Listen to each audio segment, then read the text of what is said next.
This is Jablam Hockey with your hosts, Peter Bojarinoff and Paul Swinbeck.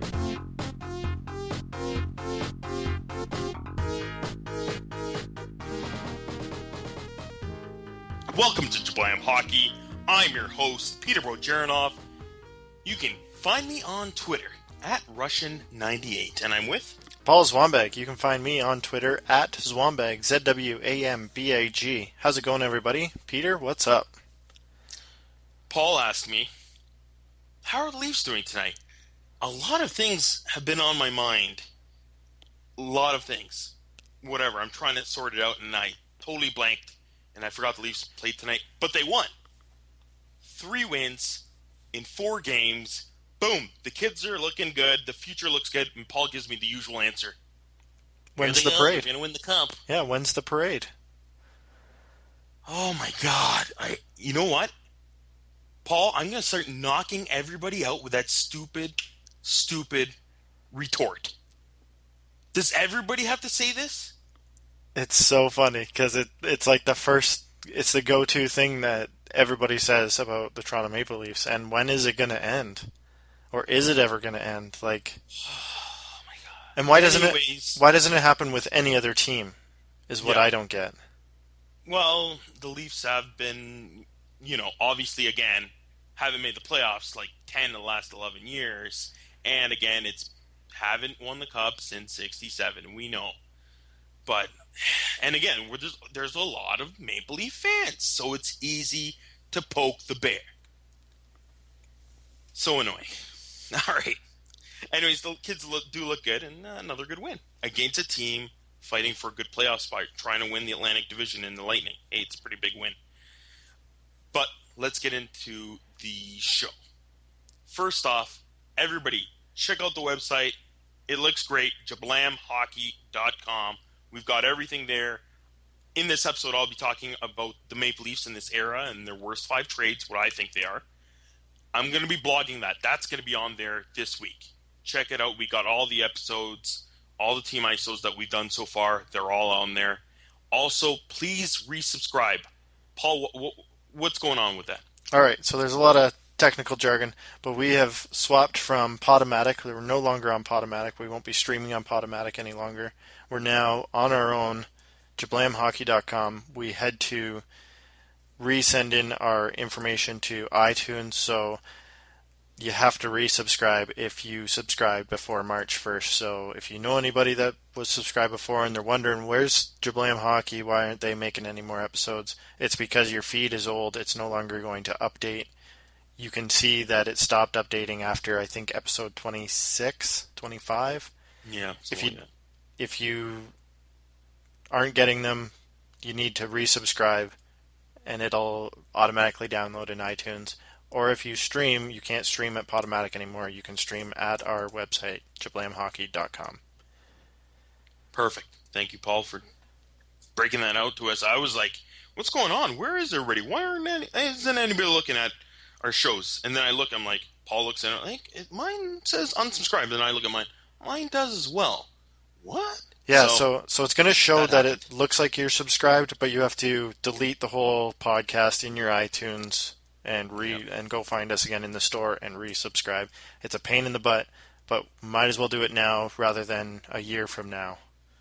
Yeah. So we've branched out on our own. Podomatic kind of stole our info. They have a max. They have a max number of episodes, and we couldn't bring in more episodes unless we had to pay, $15 a month kind of thing. And we were like, no, let's just do our own thing. And we did want to do this. We wanted to make our own website anyway, so this is a good time to do it. Yeah, and we wanted to do it before the playoffs started, get everybody ramped up for the playoffs, and for the new year, we're all going to be on our own for a bunch of years. So, yep.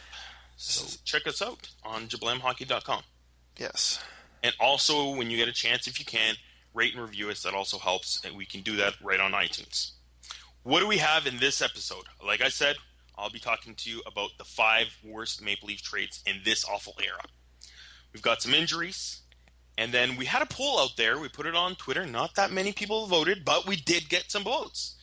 And we put out there, what are fans in Toronto looking forward to for the bigger sports events. We'll talk about that. We're team ISOing today the New York Islanders. We've got a few nicknames for the nickname generator. We're bringing that back. And then we're finishing with prospect of the week. So first, trending now. Playoff teams are going to get blue line cameras. I love it. I'm glad about this. This is the way to go. And you know what? At least they're doing this now. They're doing something proactive about it. The playoff teams are all going to get, in all 16 arenas, they're all going to get the cameras on the blue line. There's no changes, though, right now to the rules. They're going to try to fix that for next season. But this is good at least because, it's a black and white. Offside is very black and white. It's hopefully they go to the cameras the best they can. It's going to be a little tricky. And they still don't know, though, if they're going to go with the on-ice officials or back in Toronto. I'd like them to always go to Toronto. It just makes more sense. Leave it to them. But they don't know if they're going to do that yet. They made a very good discussion of what the problem is, and they polled all 30 GMs that were at the GM meetings, and they showed them 9 different challenges throughout the year, offside and goaltending challenges, and polled them all to see what their decision would be. Not one came back unanimous. Not one. That's just like 30 different referees in the game. Yeah. They're all going to have a different decision, and that's what these coaches and GMs want, is that taken out of the game. They don't want the opinion of 30 different people. They want a small group of people. So I'm pretty sure they're going to put this into the war room. They got it. I would like them to do that for this season if they can. They have to. It makes it better. It's the same set of eyes for every game. Yeah, and it's not adding anybody, like it's not adding jobs or money or anything, because they're already there doing the goal checks, like to see if the goal went in or not. Yeah. So just have these same guys doing it. They're just doing more work. Like they're staying busier throughout the night. Yeah, it's tough for the referees. They're tired. They're skating as hard as the players on the ice. So it's going to be hard for them to look at the small iPad and try to make a call on that too. Well, there's that, and there's the opinion of the fans. The fans can definitely push the referees in a certain way if they either piss off the referees or they're on the referee's side. Like it shouldn't be the referees. They're in the middle of the game getting yelled at by fans, getting yelled at by players. They're trying to be non-biased, and I think if it just goes straight to the war room, those guys can't hear or see anything on ice that's happening. Yep. So I think it happened tonight in the Washington Capitals game. I'm pretty sure there might have been an offside call, and it looked like it was more offside, but the refs called it and left it a goal. And it was in Verizon Center. So, maybe, Paul, you're right about that, too. This home field advantage might help with actually letting the refs put it in the refs' hands. So, yeah, it'd be much better if they put it in the war room. Another one that everybody's talking about is goalie equipment. I really like this, that Robin Lehner came out and said, I'm a pretty big guy, and you have other guys weighing around 160 who look a lot bigger than me on the ice. That's pretty much what he said. We should be athletes out there, not operating equipment, making all the saves. Yeah. They should be the ones making the saves, not these big, huge pads and everything. So basically the plan is next year to put in slim-fitting, streamlining the equipment on their bodies, and that's also a good move. Yeah, I agree with that. The weird thing was Tim Murray came out, and did you hear this? I think it was Tim Murray. He came out and said, because they're trying to push more goals. He's like, why don't we limit the time the defenseman can have behind the net with the puck, when there's line changes and stuff. How do you do this? Yeah. What is the ref supposed to the guys start counting the guy down? Yeah, they start making a shot clock like in basketball. They have just the basketball player doing the arm out, they get 10 seconds to cross the court, the half court, and the ref just sits there and points 10 times and you delay a game. Yeah, I would have loved to be in that conference room, and if he brought it up in front of everybody, like Brian Burke would have just been like laughing or like really pissed or something. Yeah, and just like, or the crowd, it just went quiet, and everybody's just like, "Is this guy for real? What does he want to play basketball? Oh What's man. going on?" Anyways, that's a great move. I'm glad that they're doing that. That's hilarious. That's great. Oh man, I forgot. Apparently, Michael Tracos came out and said, got a quote from Colin Campbell and said that NHL goalies who break rules on equipment will be suspended for 2 games and fined 25,000. So that's interesting. Yeah, that's just the more guys walking around testing equipment, though. Like, Hmm. and like in between periods, every single time they go into the dressing room, they have to check their equipment again. Like, it's just going to be like a drug test, probably, that it happens randomly, but the players know when the random time is going to be. Like, there's so Yeah. much insider trading that happens that like they know when drug tests come up. They know when equipment gets tested. Like, Yeah. maybe the coach gets to call them out and be like, the equipment is too big, just like how the hockey stick. Haven't seen that in a long time. Calling out Yeah, the hockey the stick curve. in-game call by the coach. Yeah, I want to the see that the again. curved sticks. I hope that happens this playoffs. Yeah, I hope they do that with the goalie equipments. Yeah, Right, that'd be coach is great. calling the other goalie out and saying that, and if they're wrong, that's when they had the old 2-minute penalty, right, for delay of game Yeah, when they yeah. were wrong. And then if they're right, they get the power play. And then what happens? So I guess the goalie has to leave, right? I guess so. Bringing the backup, that'd make them really stop like There you changing go. their equipment because you don't Yeah, want to lose your top goalie. perfect. He has to leave the arena, and the backup has to come in with his equipment. Hopefully that's perfect. Or they get if they check him, then they're really screwed. That'd be awesome. But you know what? That would be cool. I wouldn't. I would like that actually, especially in game coaches challenges for goalie equipment. That would be good. Yeah. Talking about goalies, Jonathan Quick got his 41st shutout of his career, best for all American-born goaltenders. Paul, is he the best American goalie ever? I don't think goaltenders should be judged on just shutouts. Yeah. That's a lot of team game. No, no, but that's true. I'm not saying that they should only judge that, but overall, what he's done in his career, Yeah, there's a lot of good American goalies. Like um, Van Beesbrook, come on. yeah. He But was if you look awesome. statistically, Van Beesbroek played almost double the amount of games, and Quick only needs 100 and so more wins. Yeah, So he's on pace to blow away Van Beesbroek's total wins. yeah, In my opinion, if Quick keeps playing this spectacular, especially the way he's done in the playoffs, how many American goalies have 2 cups and have potential to have more? yeah. There you go, right there. Corey Schneider is going to get in on that That's conversation the for other thing sure. right now. This era right now is the era of U.S. goaltenders.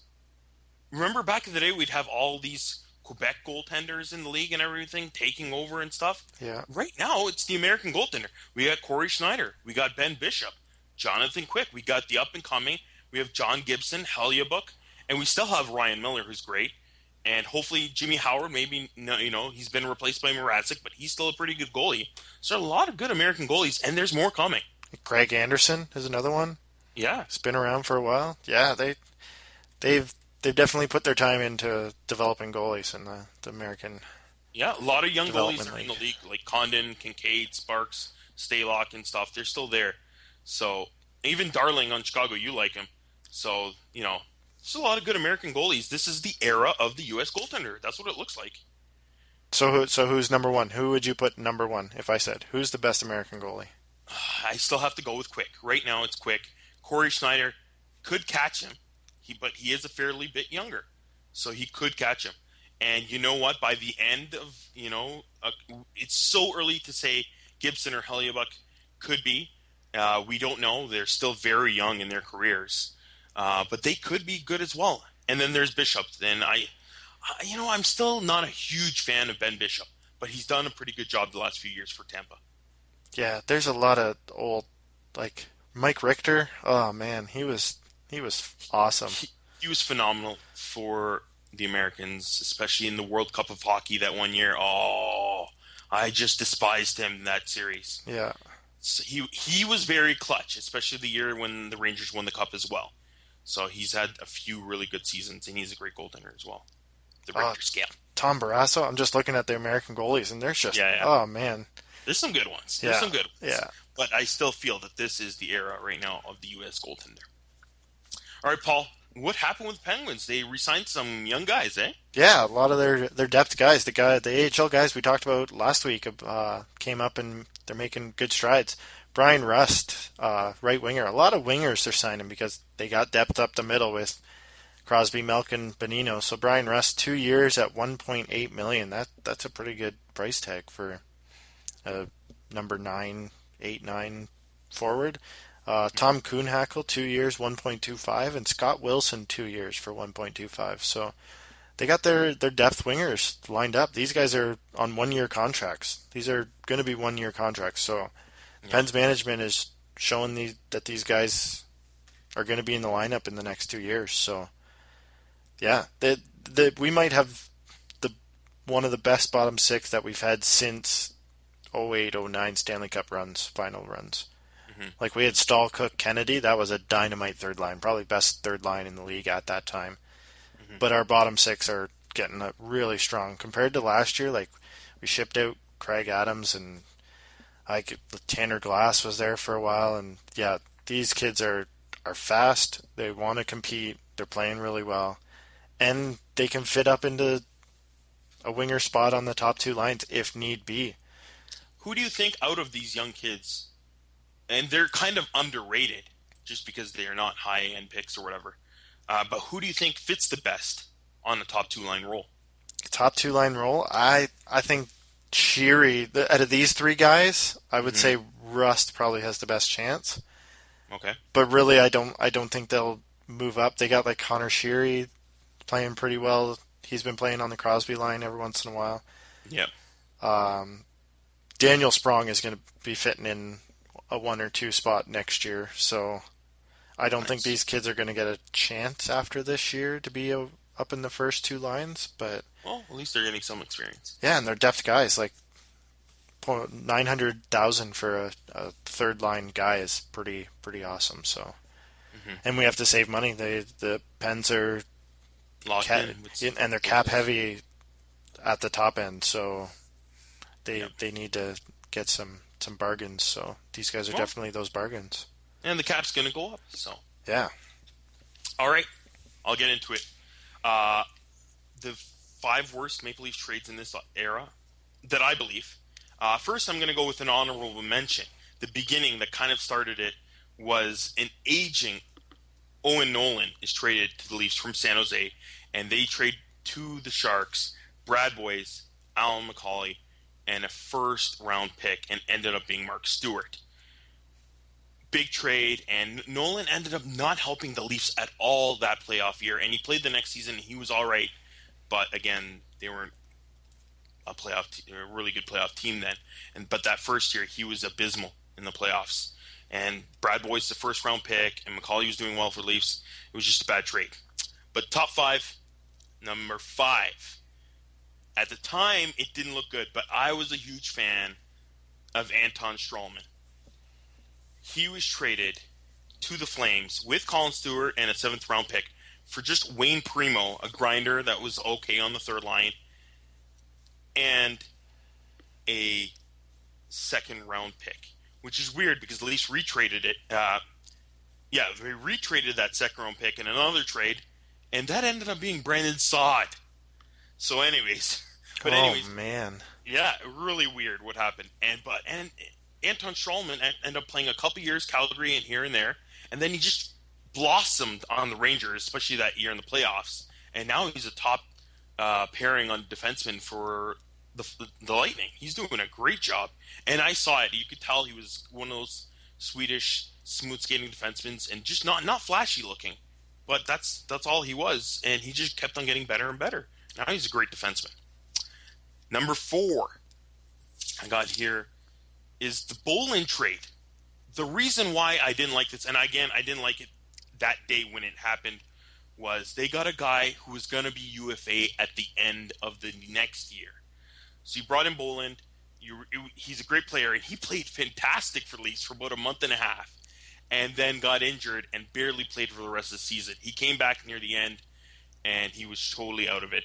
But the Leafs gave up a second-round pick and 2 fourths for a guy that was going to end up being a UFA at the next end of the year, and they helped the Hawks get something for a guy that they couldn't fit under the cap at all. So I didn't like that trade at all.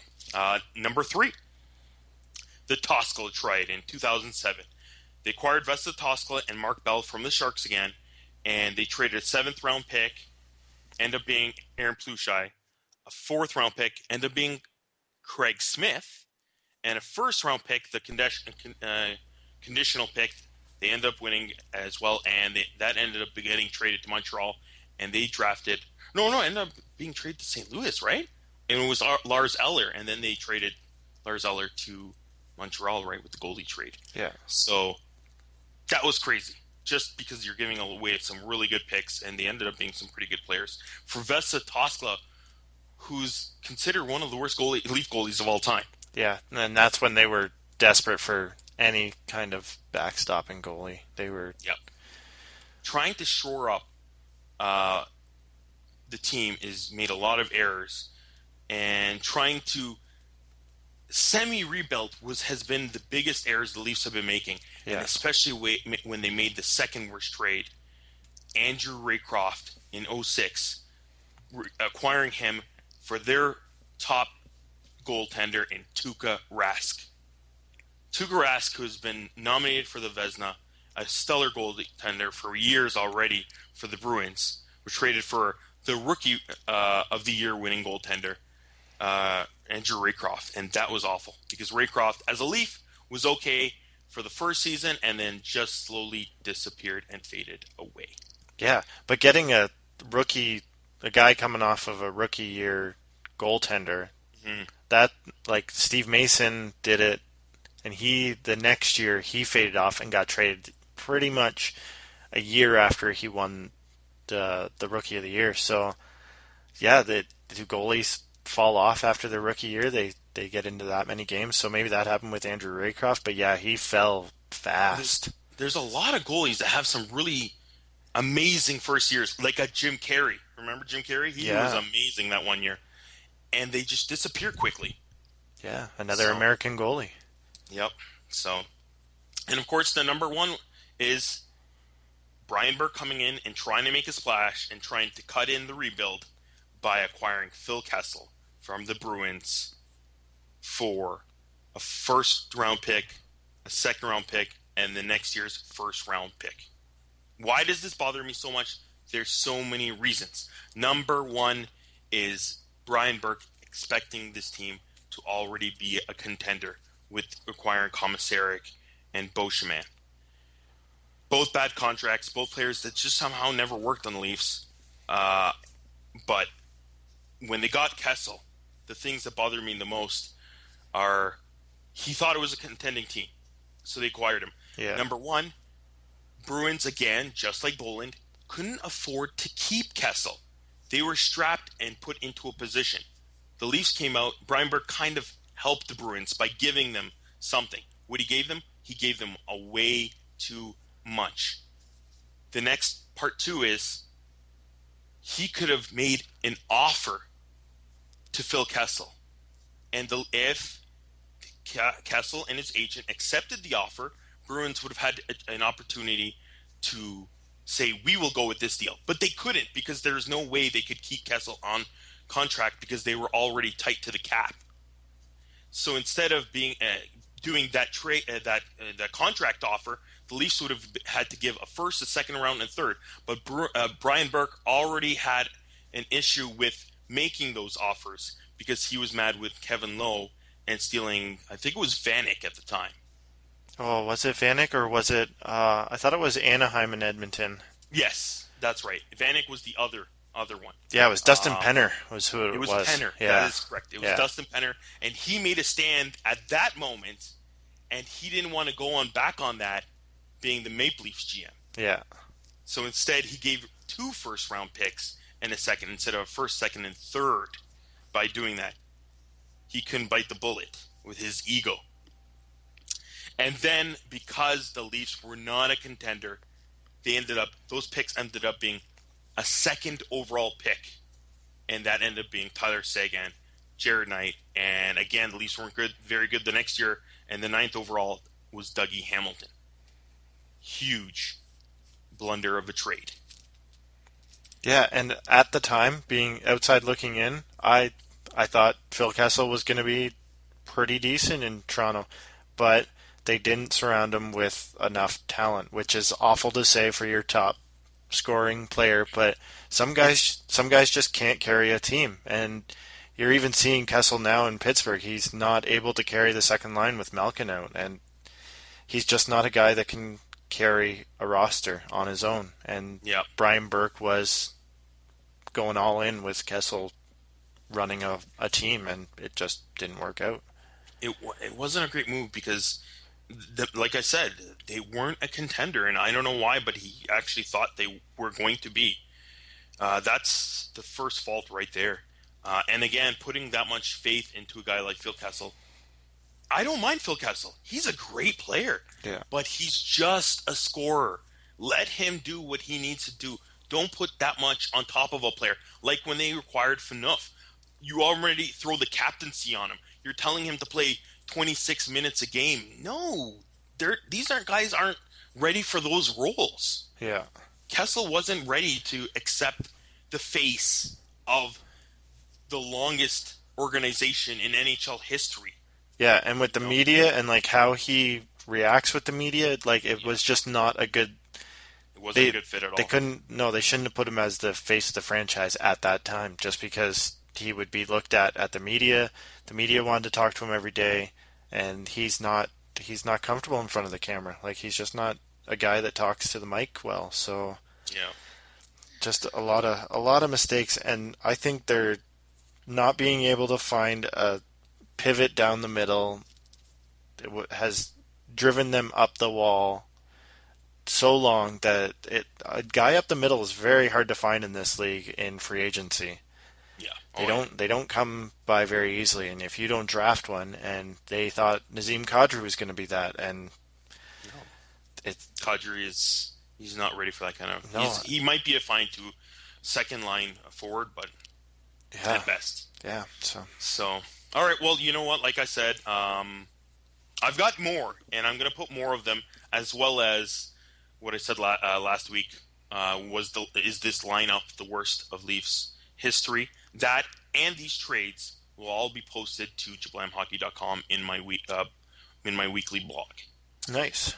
Paul, what do we have for injuries? All right, there's a couple big names. Evgeny Malkin got injured over the weekend. We'll start with the Penguins. He's going to miss 6 to 8 weeks with an upper body injury. That is a huge knock to the Penguins. So he's going to miss at least the first round. Yeah, like we're in trouble. Like yeah, that's it. It's not good. He ran into, I can't think of who he ran into, but they collided behind the net, and it looked like a wrist, but I guess it was a little worse than that. And yeah, they said it was a wrist when it first happened. Yeah, and now it's been classified as an upper body injury, so maybe it's a shoulder, or I'm not really sure. But that's a big blow.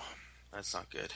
No, Dustin Byfuglien, he didn't play on Monday night versus Vancouver. It's undisclosed. He didn't practice. He didn't get involved in warm-ups, so not sure what's wrong with him, but he could be out for a couple more games. Well, some of these lower teams, maybe it's time to let the veterans take a few games off at least, or shut them down for the rest of the year. Why not? And let some younger guys get some ice time. Yeah, another big name, PK Subban. We kind of talked about it last week, the horrific injury.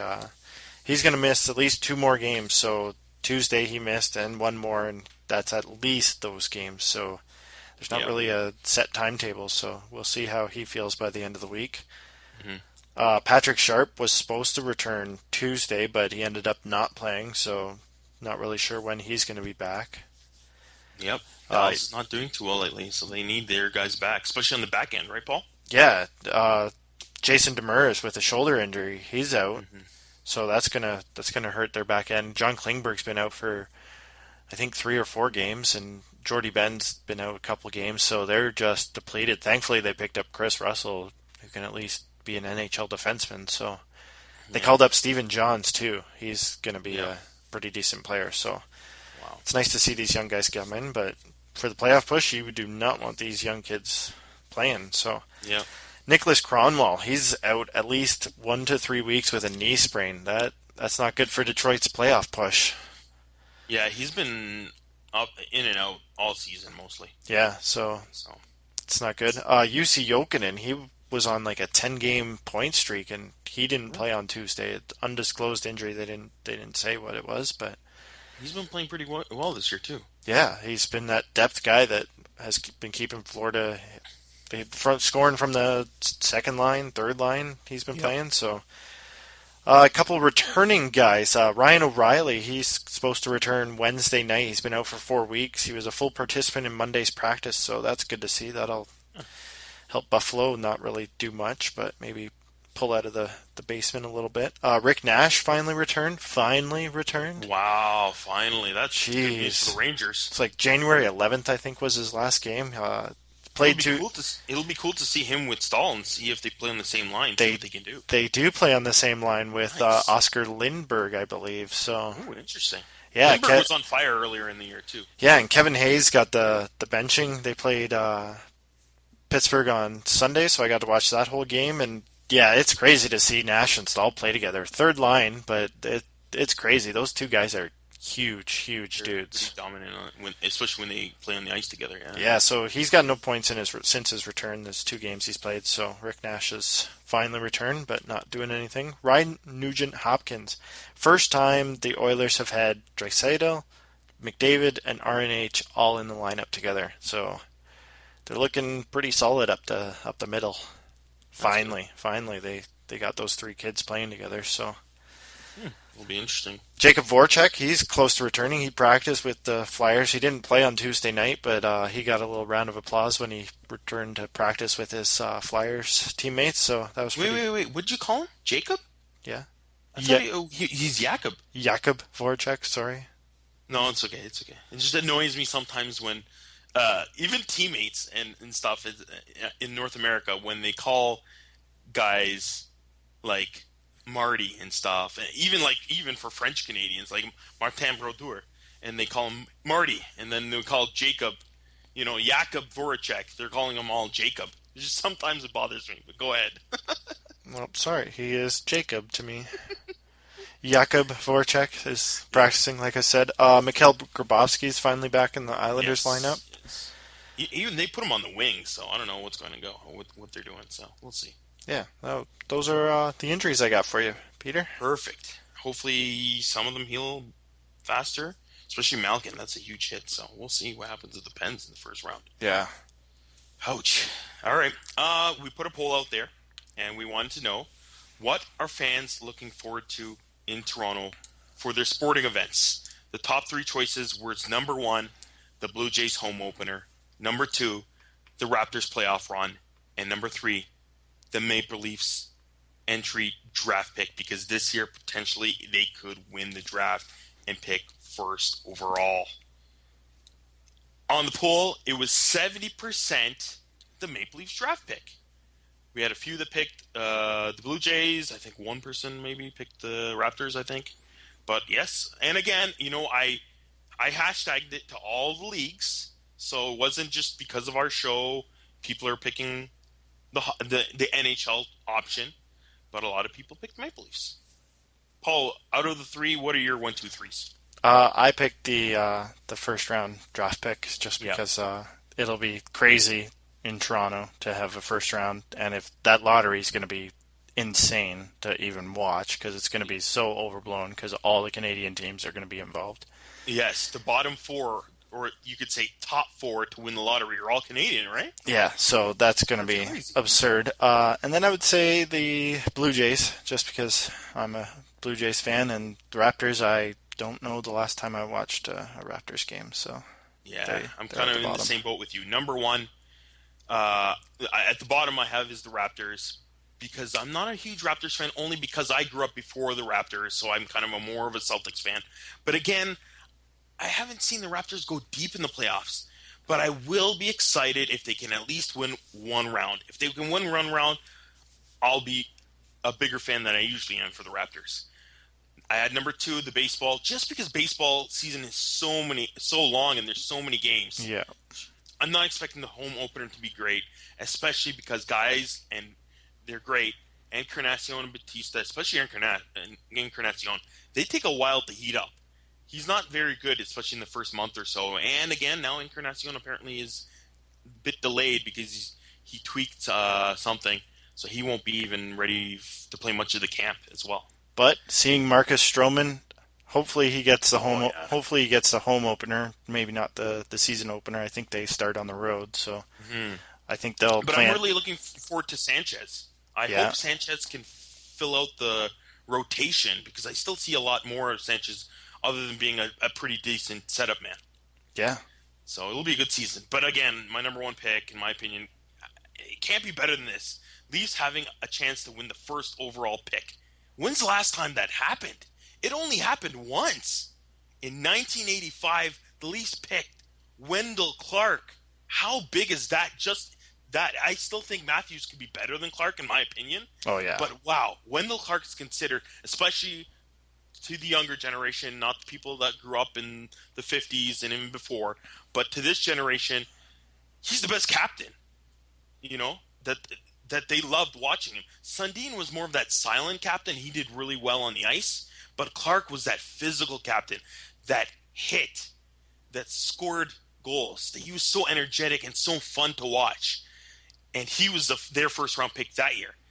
If they win the first round pick and they pick Austin Matthews, he could be the Leafs' big future, ushering the big new era of the Leafs, and he could be with the Leafs organization for the duration of his whole career. Yeah, I hope he can handle pressure, man. Oh man, I think it'll be best for the Leafs. I don't think they could build their team around one of the Finnish kids. Yeah, I still like Puljujärvi. Yeah, in my opinion, I wouldn't mind. You know, it'll bother me if they don't win first, especially if it goes to the Oilers. But Puljujärvi's great, and the Leafs still have a lot of pieces around. Marner's going to be good, and Shashenkov's playing great so far. And then we still have Nylander, Kapanen, and Riley's back there. I would like the Leafs to start filling in the defense a little better, but for the future. But you know, we'll see. It's still got a few more years to build around this team. Yeah, and I think I'm not sure if the Finnish kids are very well spoken English. In front of the media that's going to be hoarding around them every single game, every single practice. Yeah, every single moment of their life after they got drafted, they are going to have a camera in front of them, and that's why I hope Austin Matthews goes to Toronto. Just on pressure alone that whoever goes there, no matter what it is, 1, 2, 3, 4, this kid's going to be the saving grace of the Leafs. So. It'll be fun to watch, and it'll be a great entry draft. The build up. I won't be surprised to see a little bit more build up with on TV and on radio. Oh, definitely, especially with all the Canadian teams. Yeah, it's going to be build up big time. Yeah, we're going to probably have to do a show for that one because we're expecting to slow down a little bit during the off season, but for that draft, we're going to have a special show. That's for sure. Yeah. All right, let's get into this episode's Team ISO, the New York Islanders. You know what? At the beginning of the season, I had them right exactly where they are, around third. Because again, like I said before, I had a feeling Pens would struggle a bit, and they would be in the wild card area. And I had the Rangers and Capitals being too strong and above them. But right now, they could catch the Rangers. They're just at 1 point behind, I think. Yeah, so, the Rangers are falling off big time. If it wasn't for Henrik Lundqvist, the Rangers would not be a very good team right now. Yeah, too many guys are struggling on that team. Yeah. And McDonough's had injury problems all year, so it's been a shaky year for the Rangers. They're actually officially, as of this recording, because the Islanders went into a shootout with the Penguins, they are in second place in the Metro. Yeah. Because they got a game in hand and they're tied at 85 with the Rangers, so... Oh, yeah, because I didn't look at the finalized stats. So yeah, they're tied with them now, eh? Yeah, and then the Penguins Wow. are 3 back from them. So Yeah, it's Rangers close. are got to be looking behind their backs. They might fall out. Wow, that's interesting. That'd All be right. remarkable. Yeah. Well, you know what? I still feel that, like I said before, I still feel the Islanders are going to finish in that area, in that spot, around that third spot. But I don't see them getting really far if they play anything like the Capitals team or the Rangers, who have a lot of playoff experience. They would have to make a couple of upsets just to get past the first or second round. Yeah. So I like the Islanders, but they're still outside of those powerhouse contenders. Unless their goalie stands on their head and a few players outside of John Tavares step up big time, I can't see them winning a round or two. Yeah, and you say the goalies stand on their head. Yaroslav Halak's out right now, so it's Thomas Greiss gotta step up. Jean Yeah, Baribe, I think his name is. He yeah. played Jean Francois Baribe. He played the Penguins tonight and They, sent him to a shootout. So he they're didn't look that bad, so. yeah. All right. I don't think Greiss can. I still think they're going to fall down. I Yeah. don't think they can keep this up. There's only 12, 14 more games, so Yeah, it's gonna be a tough battle now with Halak out, and but Grice has been good this year. But yeah, I don't. He's gonna get a lot of the games, and it's gonna be a struggle because now everybody's gonna be playing almost up to playoff potential. So it's gonna be even harder to earn those points. yeah. And now he's playing night in and night out. When's the last time he did that? Like, yeah, he's been split time with Halak this year, but Yeah. that's still getting nights off. Like, Yeah. he's playing. Well, Locke has been injured a couple times actually this year, so he has gone on many stretches playing 5 games or more. How many games do they have left? Roughly 12 games or so. I think they got So 14. I think they're at 68 games right okay, now. so So then he's probably going to play about 12 of the 14 games. yeah, So that's a big long stretch again, and he's gonna be in the thick of games. That's gonna be tough. yeah. But again, the Isles, they begin and end with Tavares. Oh He's yeah, a great two-way, solid offensive leader. And you know what? A lot of people are thinking Stamkos might be coming to Toronto. I think I saw TSN again tonight, and they're having another poll about Stamkos coming to Toronto. Who would he fit better with? I don't know why they're doing these potential stupid quiz questions on TSN with Stamkos. Stop feeding to the fans and everything to think them crazy thoughts. It bothers me so much. But Tavares, in my opinion, has maybe even a better shot in 2 years at the end of his contract to maybe come to Toronto. I'd like that more actually than Stamkos. Just being younger, closer to the current future core of the Leafs. But he's a great player, and he's actually having a bit of a slight off year. But also, he's always healthy. I think in the last 3 straight years, he's putting up like a point a game or more. Other than one season like 4 years ago, yeah, he's like an Iron Man. He's only missed like 2 or 3 games a season or less. yeah. So he's solid. Was that the Olympic year? No, didn't wasn't he hurt for an Olympic year or World Four Championship? years ago, he was injured for a bit, so I'm not too sure. But he Yeah, that was, wouldn't be Olympic year then. yeah, it was. I don't know. He was a little bit younger, so I wasn't sure. Because remember he got hurt at an international event for Yeah, right before the Islanders pushed to the playoffs. I think. I I can't. don't remember. Yeah, I can't remember. Damn. The big question mark is the underrated Kyle Opozo. A lot of people think he's always just riding on Tavares' coattails. In my opinion, he isn't. He's still a solid player, bit of a power forward. He deserves all the ice time and top line that he gets. But he could be leaving this summer, and I think he probably will. Yeah, And he's he's probably going gonna to go. pick up a nice paycheck somewhere. Yeah, he's only making 2.8 million this year. Yeah, That's he's gonna, unreal. exactly. He's going to be making at least $5 million this summer. Yeah, and I Somebody's going to give it don't to know him. if the That's for sure. Islanders can give it to him. So No, I can't see them. As for Leaf fans, you might think that Grabowski and Kuhlman aren't that great anymore, but they're only playing like 14 minutes a game or less. They're playing on like third line. Grabo has been often injured the last year or two, but he's still a great two-way player. And Kuhlman is still solid. He's still a top PK guy. He's on their number one PK. He's doing a great job there. He's first on the team in plus minus by far. playing a great defensive role, especially in his own end, stopping top lines. And it's not a surprise to me that he was named to Team Russia for the World Cup of Hockey. Yeah. But on the back end, they're also underrated, in my opinion. Letty, a little bit of a cast off from the Hawks. He's doing a fine offensive job. Yeah, he's not in maybe the top 10, but he's doing a great job there. And Boychuk and Hamonic are solid back there. Both leaders, they're up there in ice time. Hamonic's playing like 24 minutes or more a game. He's playing against the top line on the other team every night. Near the top in the NHL in hits, as well as takeaways, actually, for defensemen. And Boychuk, I think, is like 7th in the NHL in plus minus. Yeah, and Nick Leddy had a real quiet start of the season, and he's really turned it on in the second half. So so they're pretty underrated, especially on the back end. But the goaltending now, especially with going into the playoffs, it'll be shaky. Halak's he's been okay, but he's been on and off injured this year, and it's all on Grice now. So we'll see what happens. yeah, and they might have the best fourth line in hockey.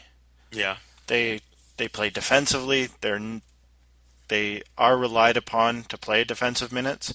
yeah. Matt Martin, Casey Cizikas, and Cal Clutterbuck, they hit like trucks, all three of them. I don't know why, but Matt Martin every year ends up with like 17,000 hits or something. Well, that's the official scorekeeper in New York. New York, that's his doing. That's what happens there.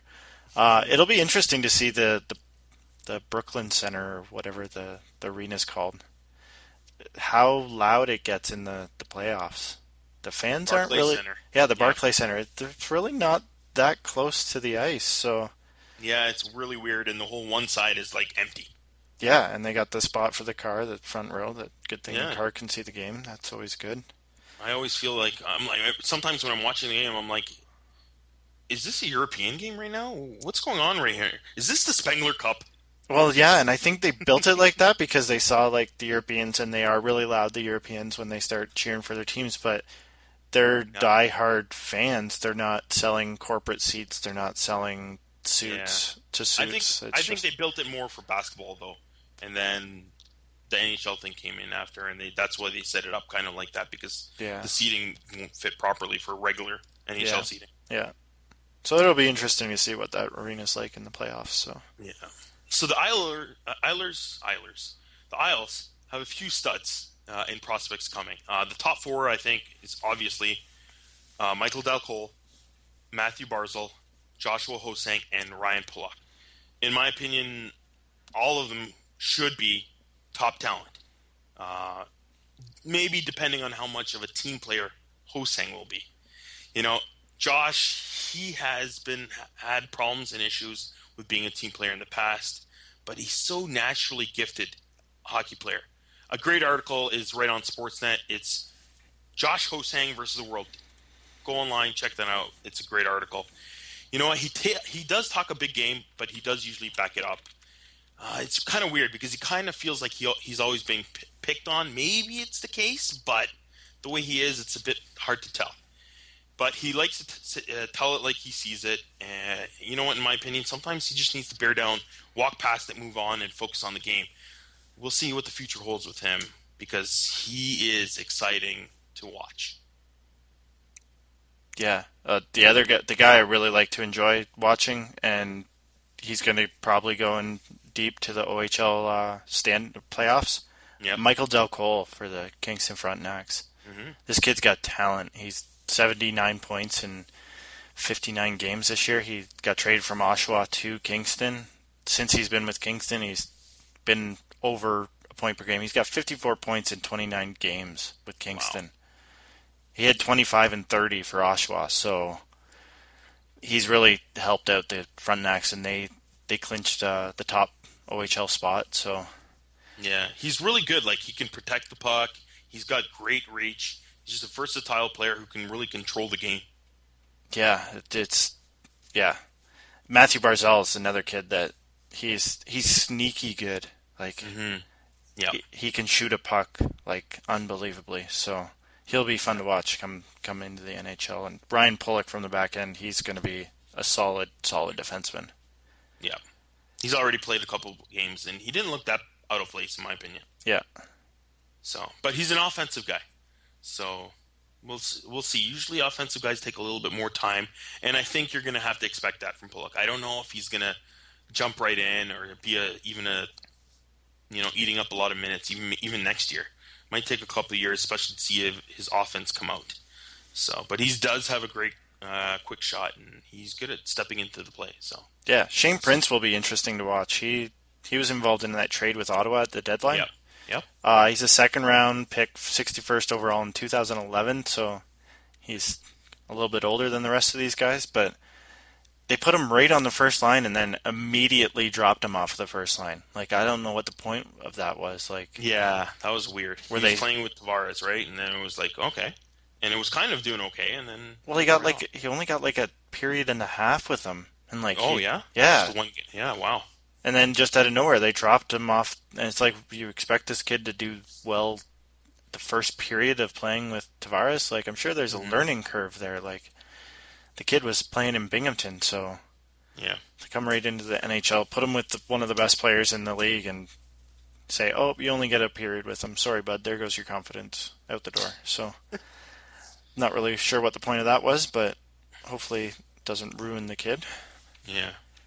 But the Islanders, they have a pretty good prospect pool. There's a lot of other guys that are even like mid-tier guys, and they have these four two at the top.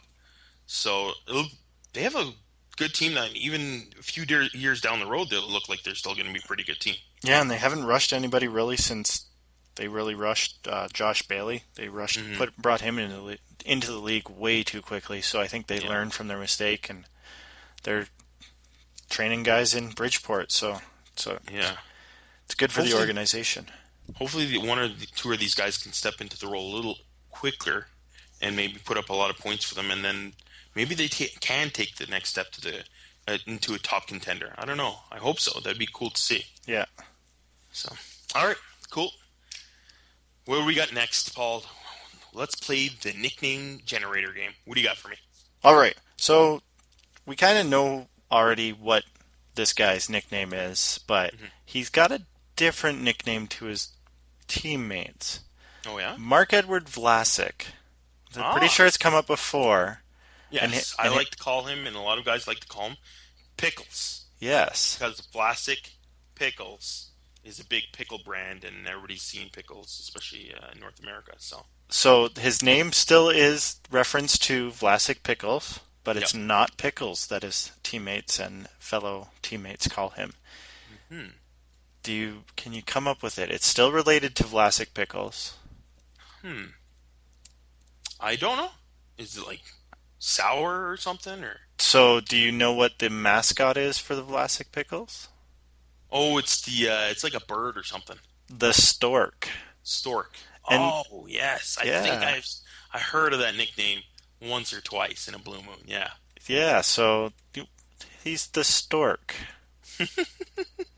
Unless you want to come up with a new name. No, Maybe no, no. no, no. That's cool as well. All Stork right. is cool. I like pickles a little more. It's neat and different, but the stork is cool. It's interesting that they went out and like, oh yeah, yeah, the mascot, the little bird on the on the picture of the pickles. Yeah.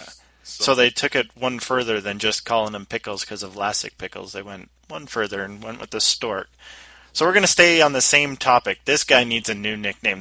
Nickname is way too old. He's a veteran in Florida, I believe now. Willie okay. Mitchell. Willie Mitchell. So he's called Bill Pickle.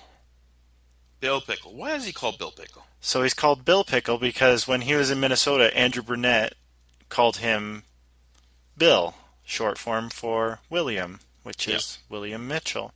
Yeah. So this was back in Minnesota. So Yeah. then Nick Schultz from Minnesota, one of his teammates, saw that he likes to eat dill pickle chips before Hmm. games. So he decided to say, "Hey, old Bill Pickle," and it just kind of stuck. Hmm. So I didn't know that one. they call him Bill Pickle, and they've called him in Vancouver. They called him that in Florida. So he is Bill Pickle. Just kind of stuck. Hmm. I don't mind it. That's all right. He needs a new nickname. That You don't like it? no, I don't like it. So Peter, come up with a new nickname. Put it in the nickname generator. Willie Mitchell. Willie Mitchell. That's a tough one. He's a veteran now. More of a defensive-minded guy. Hmm, that's tough. So Usually while like so while you're thinking, I'm gonna go with another. Just I'm gonna have go another ahead. nickname, Yep. so it's not just dead silent. So you think Oh about yeah. Willie Go ahead. Mitchell's Go on. nickname. So Ryan Kessler has a nickname, the Bull. Why the Bull? Because he decided to hit Todd Bertuzzi, who was wearing a red jersey. What does a red jersey mean? Don't hit the guy. The only time he ever hit Todd Bertuzzi in a practice was when Todd Bertuzzi was wearing a red jersey. Todd Bertuzzi turned around and called him a bull, and it has stuck since. So Ryan Kessler's nickname is the Bull.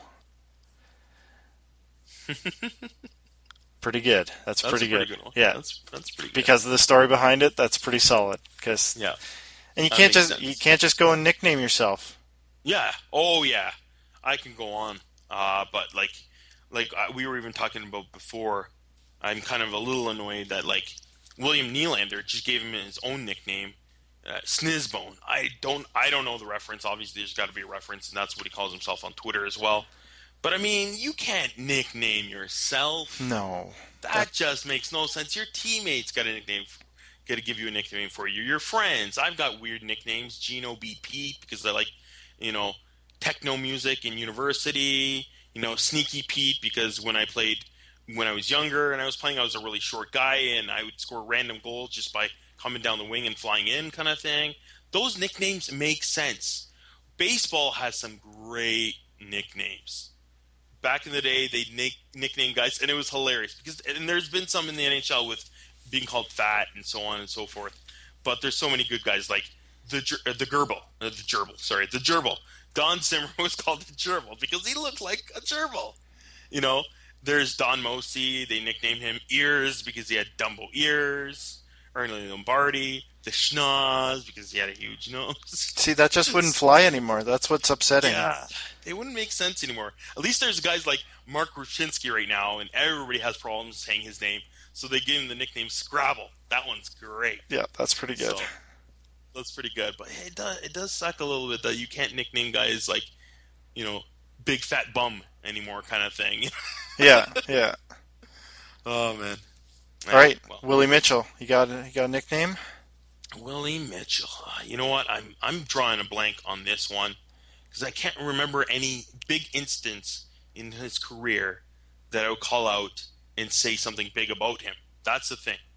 I'm thinking of something, like something. I mean, I could do something about concussions, but that would just be too harsh. Uh, so All I don't right, know. I'm totally lost on this one. all right. So if you come up with it, tweet Yep, it. Tweet it. I will. I will tweet when I come up with Willie Mitchell's new nickname. Yeah, But I and don't if mind the one that he had before. I guess, but it's just too old for you, and yeah, you want to Bill change it. Bill Pickle, it's gotta be changed. Not bad. It's not bad. All right, Paul. What do you got us for prospect of the week? All right, prospect of the week, Andrew Mangiapane. That's a tough name to say too. Sounds interesting. Barry Colts, OHL. I think he's a winger. 2015 draft pick, sixth round, 166th sixth overall with the Calgary Flames. He's a 19-year-old from Bolton, Ontario. His third OHL season. This past week, ending March 13th, 3 games, 4 goals, 7 assists, 11 points. These Wow. guys just score at a ridiculous rate. Oh yeah, and junior hockey too. When they go on fire, they're on fire. Yeah, if you want to see a lot of goals, go watch junior hockey. Yep. Like if you complain about the NHL not having enough goal scoring, go watch junior hockey and get your goal scoring there. Yep. Like there's nothing wrong with the NHL having less goals. That's all I Yeah. got to. It's Better just defenses, better systems, better coaching. yeah, and What are you gonna do? OHL extreme talent stands out, and these guys are extremely talented. On the year, Mangiapane has 56 games played, 50 goals, 51 assists, 101 points. He's only Wow. 1 goal behind Christian Dvorak for most goals in the OHL. Dvorak has 51, and Mangiapane has 50. So, And who did you say he was drafted by? Calgary Flames. Oh, the Flames. Nice. Yeah, in the 6th round. So Ooh, that might that's be good. that might be a steal. I think he'll be back in the OHL next year for his fourth season. But probably. yeah, that's pretty good for a 19-year-old. So Andrew Mangiapane from the Barrie Colts, prospect of the week. Check it out. That's also going to be on our website. We always have our prospects of the week on there. Yeah. All right. That's it for this episode. Good episode.